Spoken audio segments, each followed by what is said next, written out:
Welcome back to my channel.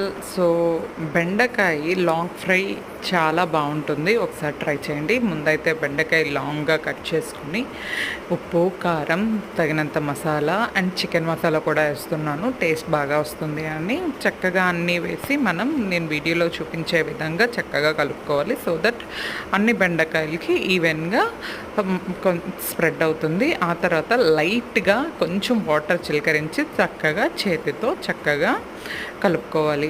కలుపుకున్న తర్వాత మనం ఒక 10 minutes క్యాప్ పెట్టుకొని సైడ్కి ఉంచేయాలి.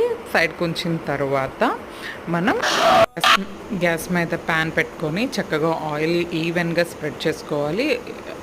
మనం బ్రష్ యూజ్ చేస్తే ఇంకొంచెం ఈవెన్గా స్ప్రెడ్ అవుతుంది కదా, అందుకే నేను బ్రష్ కూడా యూజ్ చేస్తున్నాను. బ్రష్ లేకపోతే ఇంకొంచెం ఆయిల్ అనేది ఎక్కువ తీసుకుంటుంది. ఆ తర్వాత మసాలా పెట్టిన బెండకాయలను చక్కగా